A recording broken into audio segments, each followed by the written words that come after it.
Olá pessoal, boa tarde. Vai chegando por aí, nós estamos dando início. Opa, caiu minha Bíblia aqui, deixa eu pegar. Nós estamos dando início ao nosso Eu e Você e a Bíblia de hoje. Muito bem-vindo pessoal que está chegando. Temos alguns minutinhos ainda para aguardar a turma entrar.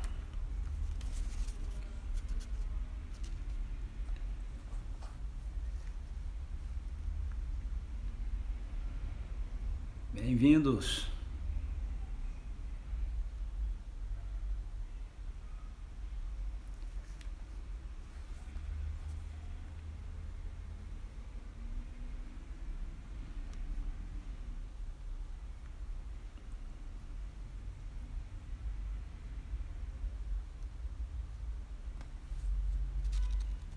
Olá, olá Luziara.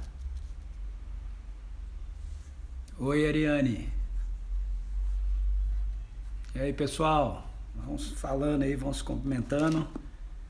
Falta um minutinho para a gente poder dar início aqui à nossa reflexão de hoje, que vai cobrir uma boa parte aí de Mateus também.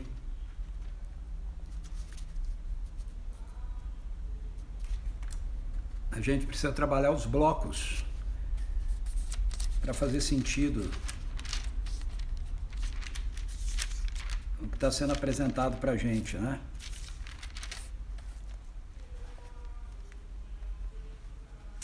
E aí, Fran, chegou? Tá com a turma aí? Klaus, Gabriel, Laura, tá todo mundo aí contigo ou não?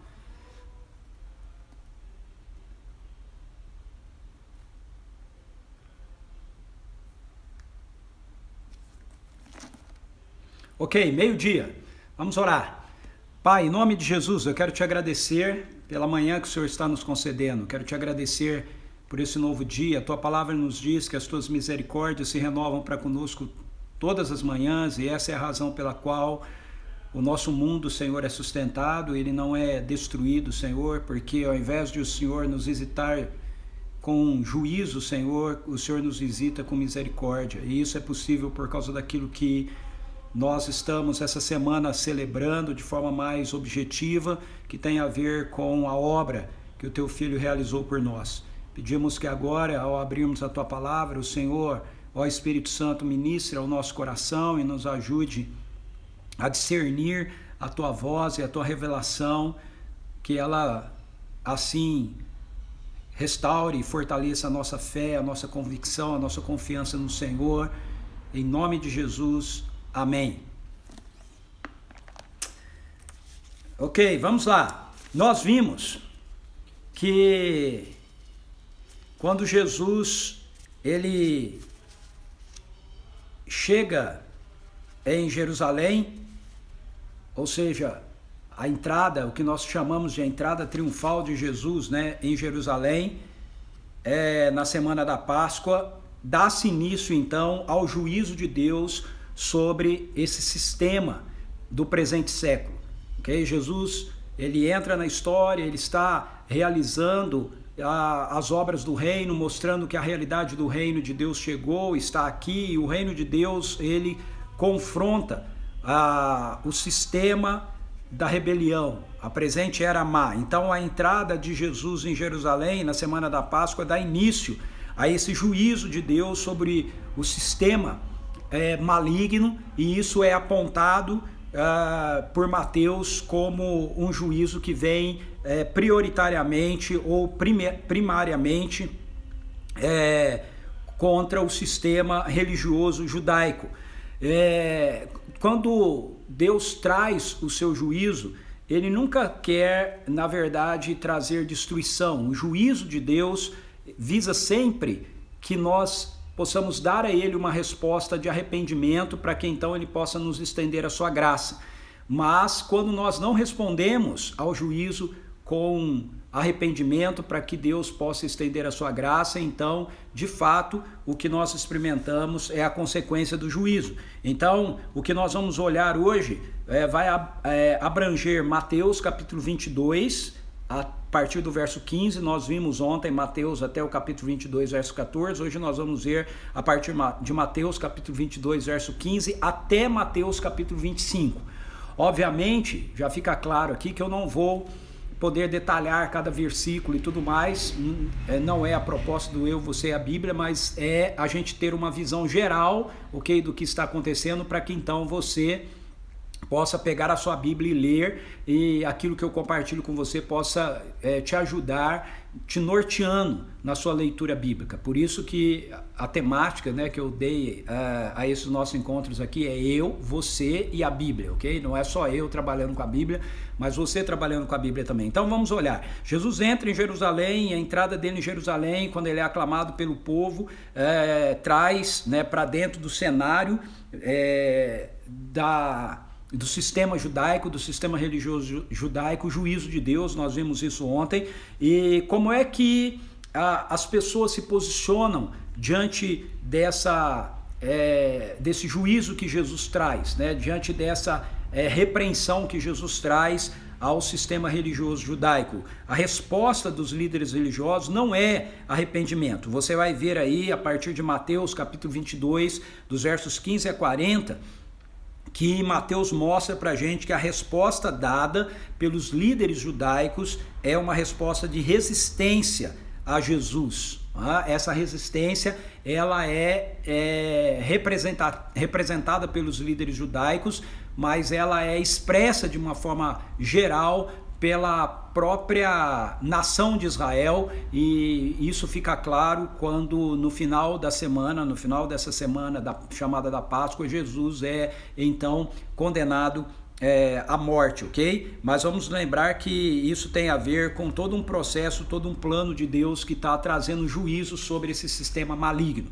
Mas mais tarde a gente fala disso. Vamos voltar aqui ao texto. Então veja, o texto vai mostrar para a gente que a resposta dada pelos líderes judaicos para Jesus, para a exortação de Jesus, com relação ao templo, com relação a tudo aquilo que nós vimos ontem, não é uma postura de arrependimento, dizer, nossa, como nós estamos errados, a gente precisa mudar a nossa atitude e tal, não. É uma resposta de resistência a quem Jesus é e da tentativa de fazer Jesus se calar. Olha o verso 15, assim se afastaram os fariseus, tramando entre si como fariam para enredar a Jesus em suas próprias afirmações. Aí o que Mateus coloca para a gente são 3 contestações que os líderes religiosos fazem a Jesus, ok? A primeira contestação você vai ter aí dos versos 16 até o verso 22, que é quando eles mandam a Jesus alguns fariseus e alguns herodianos para tentar pegar Jesus numa cilada com relação a se os judeus deveriam ou não deveriam pagar tributo a Roma. A segunda contestação deles vai acontecer através dos saduceus, e ela vai dos versos 23 até o verso 33, quando os saduceus querem pegar Jesus numa cilada teológica, vamos colocar assim, porque os saduceus eles não acreditavam na ressurreição dos mortos, e aí eles tentam criar lá uma situação para ver se Jesus ficava numa saia justa e não conseguia provar para eles que haveria a ressurreição dos mortos. Isso faria Jesus ter uma contenda direta com os fariseus e com o restante da grande maioria do povo, porque eles acreditavam na ressurreição. E a terceira contestação vai dos versos 34 a 40, quando os fariseus novamente são enviados a Jesus e perguntam para Jesus qual é o maior de todos os mandamentos. Então você tem Mateus colocando esses 3 confrontos, ok? Dos líderes religiosos com Jesus, diante daquilo que Jesus havia apresentado para eles, né, exortado a eles com as parábolas que nós vimos lá do capítulo 21 e do capítulo 22. E aí, como é que Jesus lida com essas contestações dos líderes religiosos? Ele responde a isso apresentando aos líderes religiosos novamente a perspectiva do juízo de Deus. Okay? Então, como os líderes religiosos eles não se arrependeram diante das parábolas que Jesus apresentou para eles, né, que nós vimos ontem. Jesus então vai trazer uma palavra de juízo sobre os líderes religiosos, que vai do capítulo 22,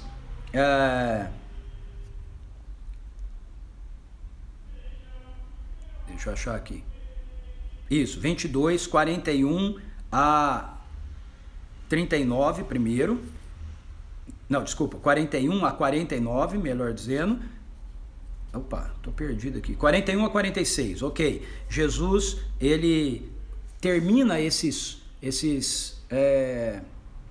diálogo que ele está tendo, né, com os fariseus, com os líderes religiosos, essas três contestações, com ele fazendo uma contestação junto aos líderes, né?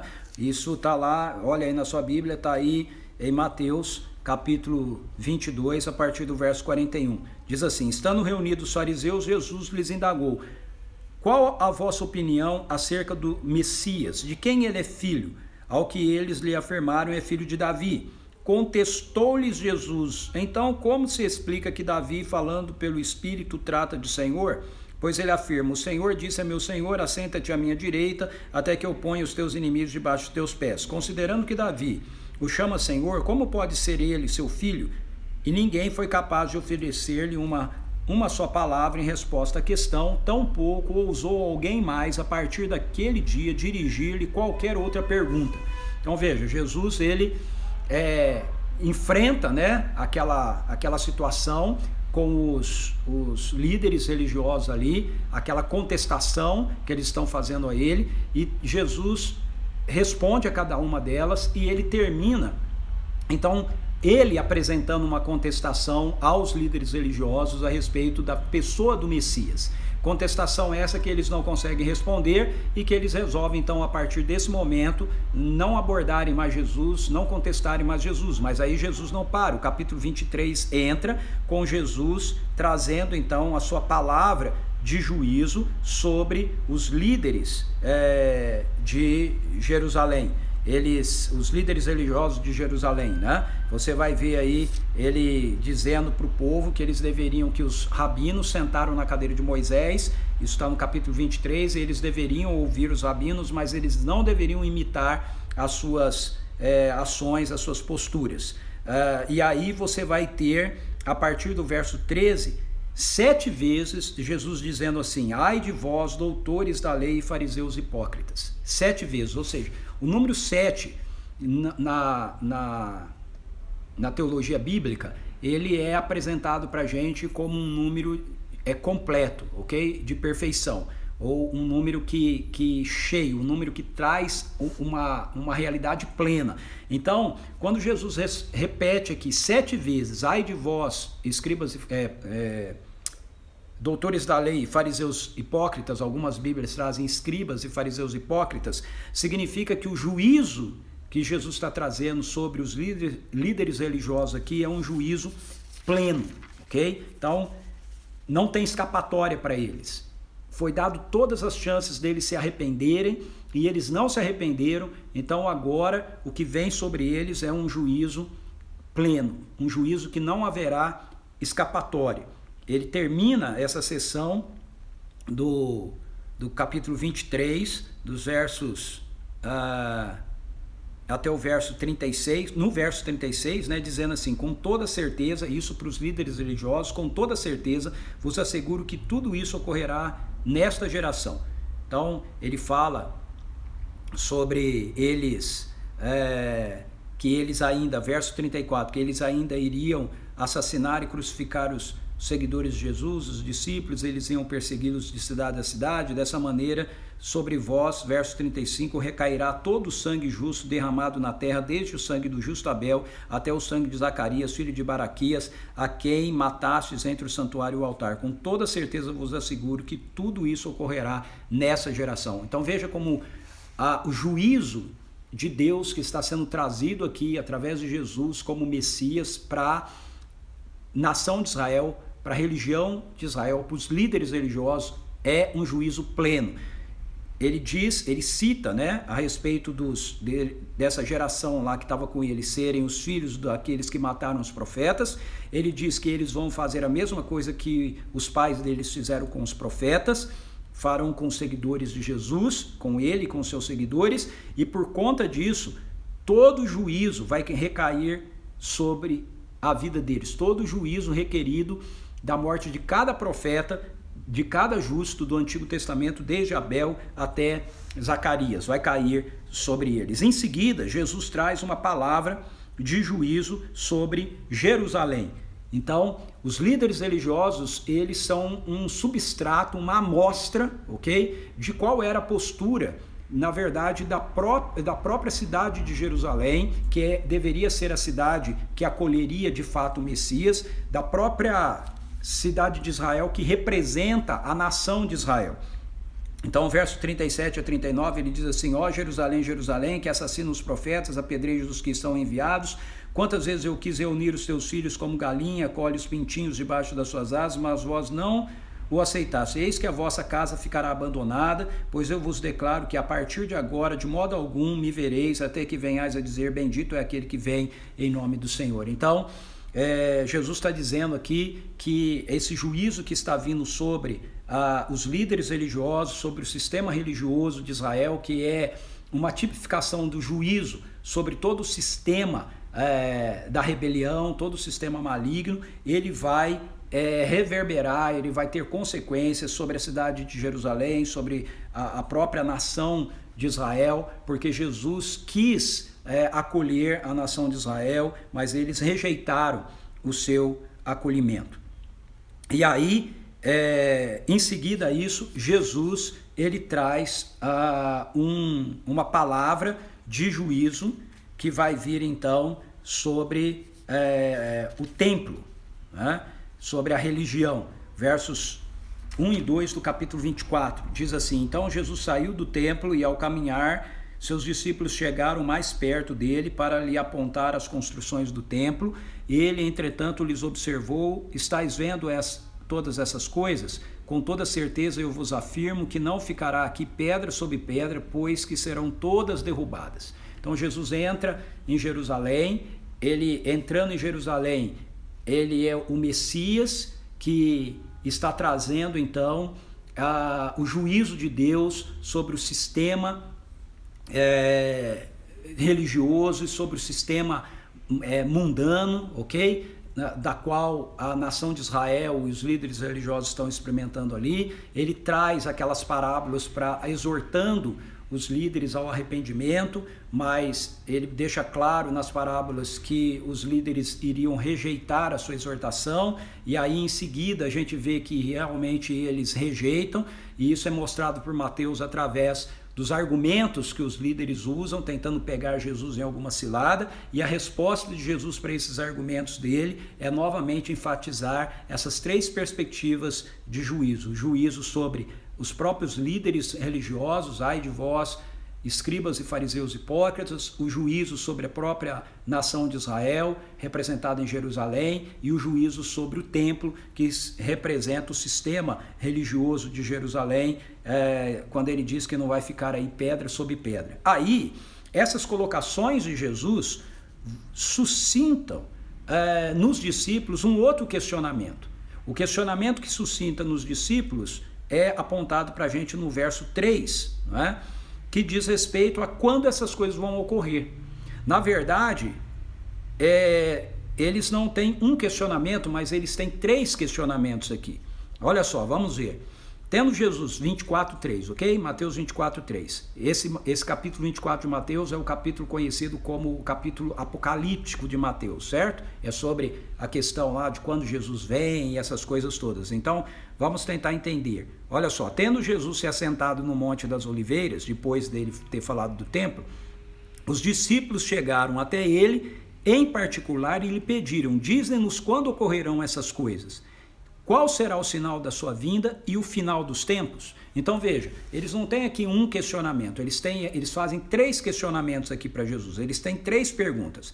A primeira pergunta é: quando ocorrerão essas coisas? Que essas coisas eles estão se referindo aqui? Aquilo que Jesus falou em Mateus capítulo 23, quando ele diz assim: por isso, eis que eu vos envio profetas, sábios e mestres, a uns assassinareis e crucificareis, a outros açoitareis nas vossas sinagogas e perseguireis de cidade em cidade, e dessa maneira sobre vós recairá todo o sangue justo derramado na terra, desde o sangue do justo Abel até o sangue de Zacarias, filho de Baraquias, a quem mataste entre o santuário e o altar. Com toda certeza vos asseguro que tudo isso ocorrerá a essa geração. Ó Jerusalém, Jerusalém, que matas os profetas e apedreias aqueles que lhe foram enviados, e depois não ficará pedra sobre pedra. Ou seja, a pergunta deles, quando ocorrerão essas coisas, diz respeito a essas três coisas que Jesus acabou de falar. Quando é que vai ocorrer o julgamento, a perseguição promovida pelos líderes religiosos e o julgamento deles? Quando é que vai ocorrer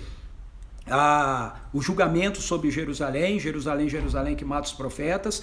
E quando é que o templo vai deixar de ter pedra sobre pedra? Então veja, são três questionamentos. Esse primeiro questionamento diz respeito a essas três coisas, ok? O segundo questionamento deles é: qual será o sinal da vinda do Messias? Qual será o sinal de que o Messias veio, de que o Messias chegou? Qual será o sinal da sua vinda? E o terceiro questionamento é: qual ou quando será o sinal do final dos tempos? Então ele tem três perguntas aqui, ok? Sendo feito. E aí você vai ter a resposta de Jesus sendo dada no restante do capítulo 24 e o capítulo 25 de Mateus. Então a gente tem que prestar atenção, porque Jesus ele não dá essa resposta na ordem que eles perguntam aqui, ok? Então veja só, Jesus começa respondendo sobre qual vai ser o sinal da vinda do Messias. Qual é o sinal da sua vinda? O sinal da sua vinda aqui é: qual é o sinal da vinda do Messias? Como é que nós sabemos que o Messias de fato veio? Ok? Então o sinal da vinda de Jesus, de acordo com ele, o sinal da vinda do Messias, de que o Messias de fato veio, de acordo com ele, é o avanço do reino de Deus, independentemente do sistema da presente era má. Então você vai ver aí do verso 4 até o verso 14, Jesus descrevendo a situação onde nós estamos inseridos, onde nós estamos vivendo, onde nós estamos inseridos, onde nós estamos vivendo as realidades do reino, nessa presente era má. Então, Jesus diz que o sinal de que o Messias veio, o sinal de que ele é o Messias, é a realidade de que o reino de Deus que ele estava trazendo, o reino de Deus que ele estava representando ali, iria avançar no meio desse sistema maligno. Ele diz isso no verso 14, ele diz assim: e este evangelho do reino será pregado em todo o mundo habitado, como testemunha a todas as nações, então chegará o fim. Então, para responder a pergunta deles, como nós sabemos sobre a chegada do Messias, como nós temos a certeza a respeito da chegada do Messias, a chegada da sua vinda, a chegada da sua vinda aqui não é sobre, primeiramente, a segunda vinda de Jesus, porque eles nem tinham noção desse negócio de segunda vinda, ok? Eles estão perguntando aqui a respeito da evidência de que o Messias chegou, ou seja, de que o governo do reino foi estabelecido, de que uma nova era estava iniciando, de que essa era má ia ser destruída e tudo mais. E Jesus diz: olha, o sinal disso é que o reino que eu trouxe, o reino que está em mim, ele vai avançar. Ele vai avançar no meio dessa era má. Será pregado esse evangelho do reino como testemunho a todas as nações.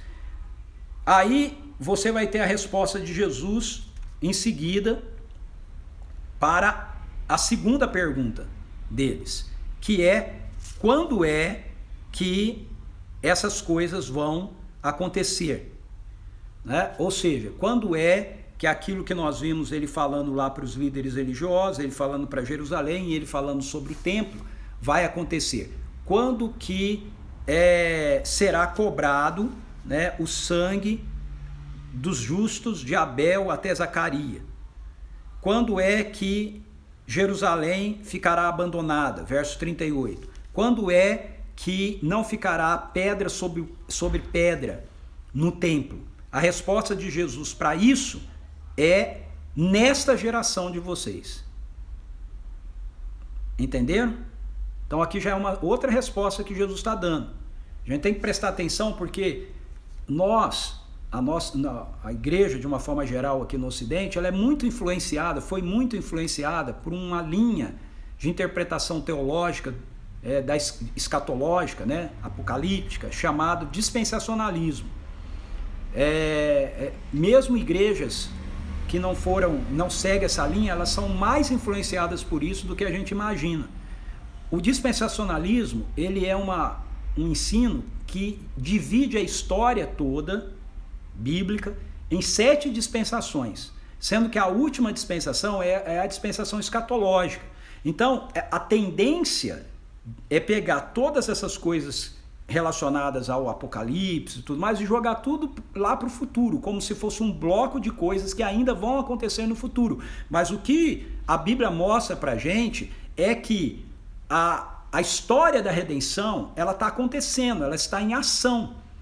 Então, ela se iniciou, os últimos dias se iniciaram com Jesus sendo glorificado e o Espírito Santo sendo derramado sobre a igreja. A partir daí, nós começamos a viver a realidade dos últimos dias. É o que a Bíblia diz pra gente. Então, muitas das coisas que você vai ler nesse texto de Mateus capítulo 24, coisas que você vai ler lá no livro de Apocalipse, não são coisas que vão acontecer no futuro. São coisas, algumas delas são coisas que já aconteceram, outras são coisas que estão acontecendo e outras são coisas que ainda vão acontecer. Ok? Então, se a gente pensar na história, a partir dessa ideia de Apocalipse, você tem que pensar na história como uma estrutura em movimento. Ok? A história está em movimento. A maneira de Apocalipse, por exemplo, mostrar isso pra gente é através de Jesus ter morrido e ressuscitado para abrir os selos do livro. Que livro que é aquele lá? Aquele livro não é o livro da vida. Aquele livro é o livro da história. Ok? Ou seja, a história, do jeito que a gente conhece, ela está indo adiante, ela está acontecendo porque Jesus, desde antes da fundação do mundo, é aquele que iria fazer com que a história pudesse avançar. Se não houvesse Jesus, se não houvesse o sacrifício dele, se não houvesse o que ele iria fazer por nós, decidido por Deus desde antes da fundação do mundo, quando o ser humano comesse da árvore do conhecimento do bem e do mal lá no Éden, a criação teria sido destruída por completo. Por que ela não é destruída por completo? Porque antes da fundação do mundo, as coisas já estão acontecendo para Deus do jeito que a gente está vendo acontecer na nossa história. Ok? Então, a resposta de Jesus para o juízo sobre Israel, para o juízo sobre o templo e tudo mais, é que isso aconteceria na geração deles. E aconteceu. Quando é que aconteceram essas coisas aqui? Elas aconteceram quando, em 70 depois de Cristo, o general Tito, um romano, ele invadiu Jerusalém, ele destruiu a cidade, ele matou os judeus que estavam ali, ele destruiu o templo. Então veja, isso que Jesus está falando aqui, que nós vimos no capítulo 24, a partir do verso 35 até capítulo 23, a partir do verso 35 até 24, verso 2, já aconteceu. Ele vai descrever isso para a gente, então, nos versos 15 a 28. Então veja, a resposta que Jesus dá para a pergunta deles, quando essas coisas vão acontecer, é dada nos versos 15 a 28. Vamos ler aí, ó. E assim, quando virdes a profanação horrível da qual falou o profeta Daniel no lugar santo, ao ler o profeta entendereis isso. Então, os que estiverem na Judéia, veja, isso aqui não é uma situação que está acontecendo no mundo todo, tá vendo? É uma situação que acontece na Judéia, lá onde eles estão. Por causa disso, quem é dispensacionalista fica perdido. Aí, qual é o argumento do pessoal dispensacionalista? É que todo mundo tem que voltar para Jerusalém, porque essas coisas aqui vão acontecer lá em Jerusalém. Se você não estiver em Jerusalém, você não vai ser salvo.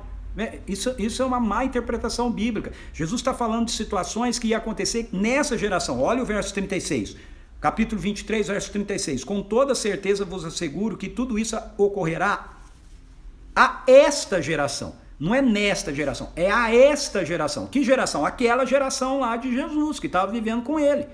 Então aqui ele está descrevendo. Então os que estiverem na Judéia fujam para os montes. Quem estiver sobre o telhado da sua casa não desça para retirar dela coisa alguma. E aquele que estiver no campo não volte para pegar sua túnica. Serão dias terríveis para as mulheres grávidas e para as que estiverem amamentando. Orai para que a vossa fuga não ocorra durante o inverno, nem no sábado. Porquanto haverá nessa época grande tribulação, como jamais aconteceu desde o início do mundo até agora, e nunca mais haverá. E se aqueles dias não tivessem sido abreviados, nenhuma carne seria salva. Mas por causa dos eleitos, aquele tempo será encurtado. Então, se alguém vos anunciar, vede, aqui está Cristo, ou ele ali, não acrediteis, pois se levantarão falsos cristos e falsos profetas, e apresentarão grandes milagres e prodígios para, se possível, iludir até mesmo os eleitos. Vede que eu o prenunciei a vós. Portanto, se vos disser, eis que ele está no deserto, não saiais, ou ainda, ele está ali mesmo, nos cômodos de uma casa, não acrediteis, pois da mesma maneira como o relâmpago parte do oriente e brilha até o ocidente, assim também se dará a vinda do Filho do Homem. Onde houver um cadáver, aí se reunirão os abutres. Então Jesus está descrevendo aqui, isso que a gente chama de a grande tribulação, o que ele está descrevendo aqui, aconteceu, essa grande tribulação foi para Israel, aconteceu lá na década de 70, depois de Cristo. Entre esse período, muitos falsos profetas surgiram, muitos falsos cristos surgiram.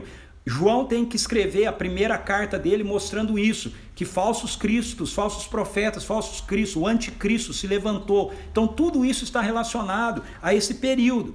Essa tribulação aconteceu aonde? Na Judéia. Em que período? No período dessa geração aqui. Todas essas pessoas morreram. Todos aqueles que mataram Jesus na cruz e falaram assim, caia sobre nós e sobre a cabeça dos nossos filhos o juízo desse justo. Caiu sobre eles, todos eles foram mortos. Quando Jesus diz que ai das que estiverem grávidas, ele está falando sobre essa situação do ataque do general Tito à cidade de Jerusalém. Então, o templo foi destruído, Jerusalém foi julgada, os líderes religiosos da época de Jesus, todos eles foram mortos, ok? E no meio disso tudo, Jesus diz, olha, vocês vão ouvir a respeito do Messias. Eles dirão para vocês, o Messias está ali, o Messias está acolá, não acrediteis. De novo, a gente precisa entender isso dentro do contexto deles. Por quê? Porque para nós, quando a gente fala assim, o Messias, a gente já está pensando em Jesus. E a gente já está pensando em Jesus como o Salvador da humanidade. Mas os judeus entendiam e entendem até hoje o Messias como um líder político.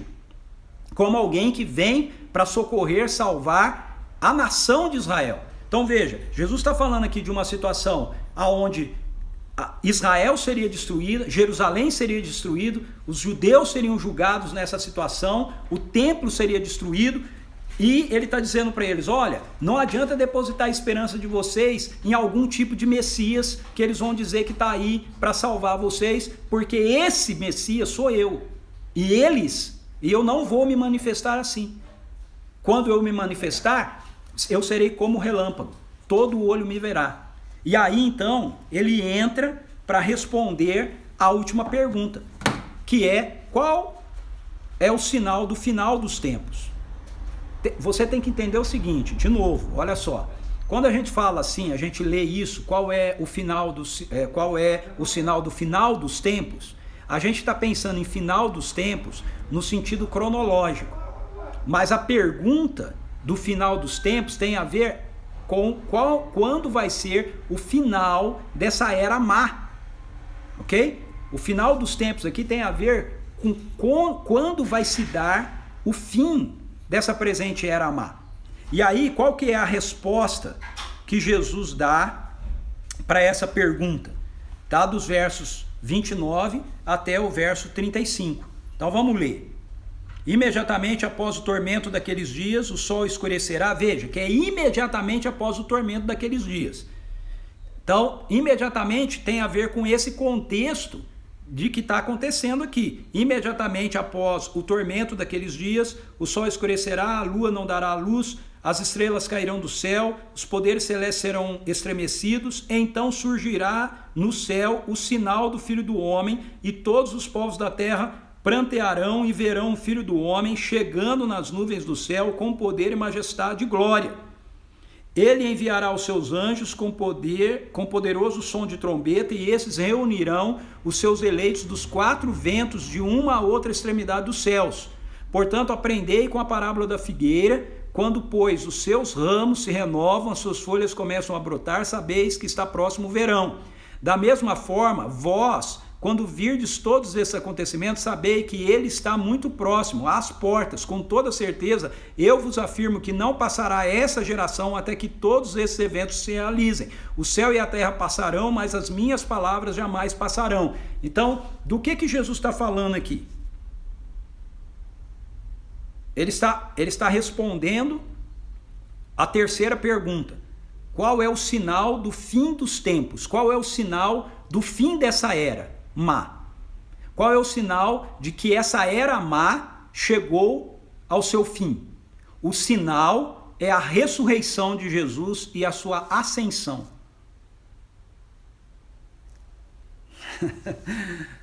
Ok? Esse é o sinal. Verso 30.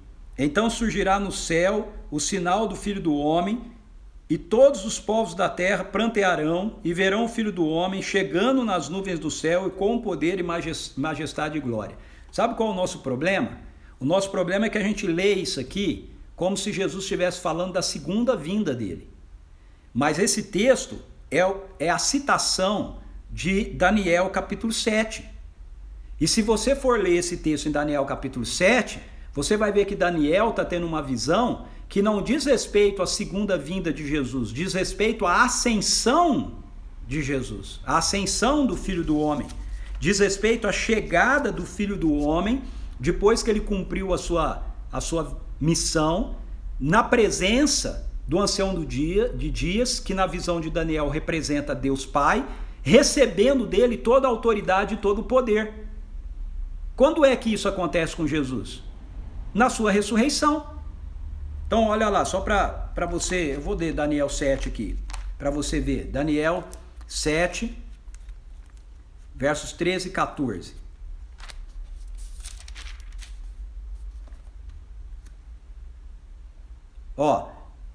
E eu continuava contemplando minhas visões noturnas quando vi que alguém semelhante a um ser humano vinha nas nuvens do céu. Então Daniel vê alguém como um ser humano que vinha nas nuvens do céu. Ele se deslocou em direção ao ancião, bem idoso, e foi conduzido à sua presença. E foi-lhe outorgada toda a autoridade, glória e posse do reino, para que todos os povos, nações e línguas o adorem e o sirvam. O seu domínio é domínio eterno, que jamais terá fim, o seu reino jamais será destruído. Então veja, a visão de Daniel não diz respeito a ele ver o Filho do Homem vindo com as nuvens do céu para a terra, a segunda volta de Jesus. A visão de Daniel diz respeito a ele ver o Filho do Homem glorificado, na presença do Pai, recebendo toda a autoridade nos céus e na terra. Quando é que Jesus recebe isso? Quando ele é ressuscitado dos mortos. Em Mateus mesmo, capítulo 28, ele vai dizer: toda a autoridade me foi dada nos céus e na terra, vão e façam discípulos de todas as nações. Essa ordem de Jesus, para a gente ir fazer discípulos de todas as nações, é o que ele está falando no verso 31 aqui, dele enviar os seus anjos com poderoso som de trombeta, e esses reunirão os seus eleitos dos 4 ventos de uma e outra extremidade dos céus. Ou seja, Jesus recebeu toda a autoridade nos céus e na terra e ele enviou os seus anjos. A palavra anjo significa mensageiros. Então anjo aqui não está relacionado a anjos do céu, está relacionado àqueles que são seus mensageiros. Quem são os seus mensageiros? Os seus discípulos. Eles foram enviados aonde? A todas as nações da terra, Mateus 28. Então eles foram enviados aqui aos 4 ventos para reunir quem? Da extremidade do céu, extremidade da terra, reunir os seus eleitos. Ou seja, os discípulos foram enviados para, recebendo da autoridade de Jesus, eles possam, através da proclamação do Evangelho do Reino, o avanço do Evangelho do Reino, reunir gente de toda tribo, povo, língua e nação diante do governo do Cordeiro. Então, Jesus está respondendo para a gente aqui que esse dia ele vai acontecer mediante esse dia final, né? Quando é que o fim vai começar? Mediante a vitória dele, ok? Através da sua morte e da sua ressurreição contra esse sistema maligno.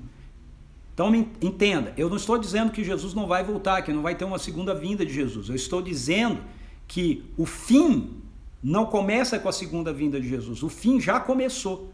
O fim começa com a glorificação de Jesus.